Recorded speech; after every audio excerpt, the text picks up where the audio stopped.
आदमी जिसकी कंडीशन देखने से ये पता चलता है कि ये मुस्तहिक है, हम गाड़ी रोक देते हैं। अगर कोई सामान बेच रहा है, कोई भी टोकरी में सामान है, मान लो कि 1000-2000 रुपये का सामान है, मेरी औकात है कि मैं 1000-2000 रुपये का सामान खरीद सकता हूँ, तो मैं पूरा का पूरा सामान खरीद लेता हूँ और उसे 1000-2000 रुपये जो भी है मैं उसे दे देता हूँ, और देने के बाद वो सामान वापस उसको दे देता हूँ, वो सामान वापस उसको दे देता हूँ और कहता हूँ कि साहब हमारे लिए दुआएं करना, तुम जाओ, आज की तुम्हारी बिक्री हो गई, अब जाके घर में आराम करो। कल अभी जब मैं एयरपोर्ट से आ रहा था तो रास्ते में हमने देखा एक औरत बेचारी धूप में, यही कोई चौराहे है, वो धूप में वो बैलून टाइप से ऐसे बेच रही थी। एकदम जैसे गाड़ी रुकी वो लाल बत्ती में मेरी नजर पड़ गई, मैंने फौरन जो उसको बुलाया, समझ मैंने कहा क्या ना माता जी कितने का है, कितने का है?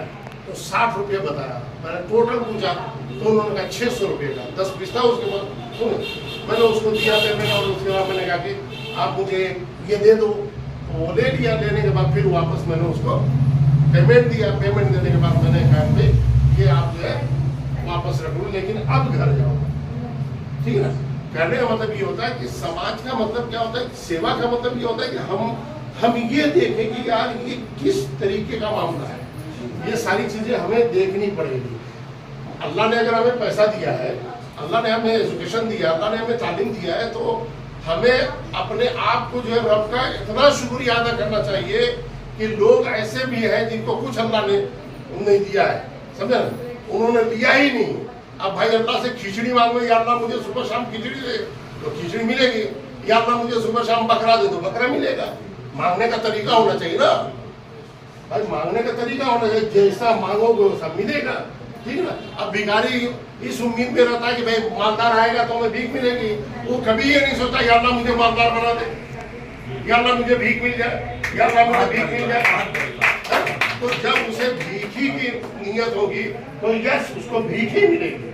और अगर वो ये चाहता है कि नहीं मैं भीख देने वाला नहीं बल्कि भीख देने वाला बनूं, या अल्लाह मुझे माला माल पता। आपको एक बात और बताओ, हमारे यहाँ मेंबर रसूल पे खड़े होके हमारा आलिम, हमारा पीर लंबी लंबी तकरीरें करता है, वो जो है ज़कात के ऊपर ऐसे ऐसे बयान करता है कि जितने भी मतलब जो है कंजूस से कंजूस सेठ भी होता है वो भी ज़कात निकाल देता है। लेकिन जो मुल्ला हमारा महीने का 1 लाख रुपया सैलरी उठा रहा है, 80,000 रुपया सैलरी उठा रहा है, 70-75 हज़ार रुपया सैलरी उठा रहा है, वो मुल्ला कभी अपनी जेब से ज़कात नहीं निकालता।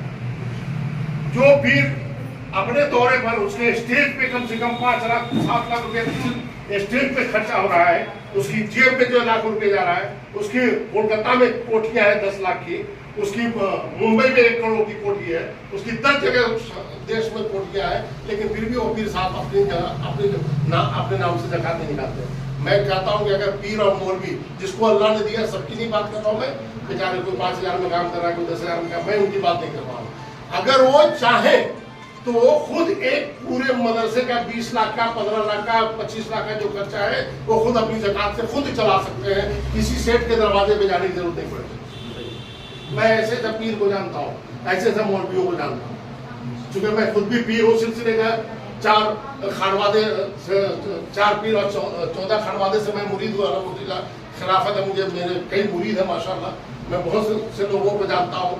तो हमने ये देखा कि आप जब अल्लाह तुम्हें दे रहा है तो ये क्यों नहीं, तो दिल सियाह देख रहा है तो आज के पीरों का देखें, आज के मौलवियों को देखें। इसलिए अल्लामा इकबाल ने कहा था, हमको तो मुयस्सर नहीं मिट्टी का दिया भी, घर पीर का बिजली के चिरागों से रोशन। शहरी हो देहाती हो मुसलमान है सादा, मानिंदे बुता पूजते हैं काबे के बरहमन, और नजराना नहीं सूद है ये पीराने हरम का, हर खिरक़े सालूस के अंदर है महाजन, और मीरास में आई है उन्हें मसनद इरशाद, ज़ाहों के तसर्रुफ में औकाबों के नशे में। अब यहाँ पे बहुत सारी बातें निकल जाएंगी, क्योंकि जो स्पीकर होता है वो बहुत बोलता है, वो ऑटोमेटिक निकलता जाता है। हमारे भाई साहब ने एक बात रखी थी, सियासत में आना चाहिए या नहीं आना चाहिए, तो मैं आपको फॉर काइंड इंफॉर्मेशन, अल्हम्दुलिल्लाह मैं खुद MLA का चुनाव लड़ चुका हूँ, विधायकी का, ठीक है। आपको तसल्ली हो गई? हाँ हो गई सर, हम सबको हो गई। मैं खुद एमएलए का चुनाव लड़ा हूँ। अभी पिछली मरतबा जो चुनाव हुआ था जयपुर में, हमारे जो उप मुख्यमंत्री है दिया कुमारी, है ना, जो हमारे डिप्टी सीएम है वो दिया कुमारी के सामने मैं खड़ा था। Diya Kumari is a queen of Jaipur की महारानी है, और महारानी के पास पैसा कितना होगा, उसका पावर कितना होगा, और उसने कितना खर्चा किया होगा, आप अंदाजा लगा सकते हैं। जहां 15 से 20 करोड़ रुपया खर्चा हो रहा हो, वहां से 70-80 लाख रुपया खर्चा करने वाला कहाँ टिक पाएगा? ठीक है ना, नहीं टिक पाएगा। दूसरा, जिसके हजारों हजार की संख्या में बड़े बड़े होर्डिंग बोर्ड लग रहे हो, वहां पे हमारे 100-200 होर्डिंग बोर्ड क्या कर सकते हैं? जिसके लाखों की तादाद में पंपलेट बढ़ रहे हो, उसके हमारे जो है 50,000 1 लाख पंपलेट छपे थे हमारे, वो कहाँ तक ये हो पाएगा? दूसरा, वो एक बड़ी पार्टी की लीडर, मैं एक छोटा आदमी, किसी पार्टी से कोई लेना देना नहीं, मैं डायरेक्ट खड़ा हुआ था।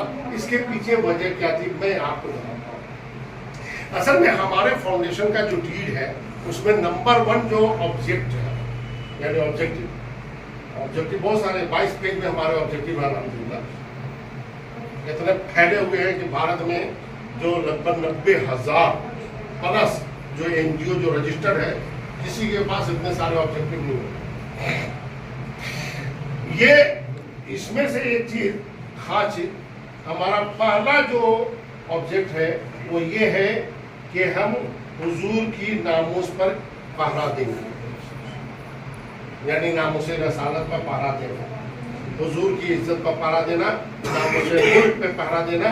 और साथ ही साथ उसमें हमारा ये था कि अगर कोई भी नफरती चिंटू, नफरती कीड़े मकोड़े, नफरतों के सौदागर, चाहे वो किसी भी फील्ड के माध्यम से, चाहे वो टीवी हो, चाहे वो सेमिनार हो, चाहे रैली हो, चाहे रैला हो, चाहे सभा हो, चाहे जनसभाएं हो, या कोई प्रोग्राम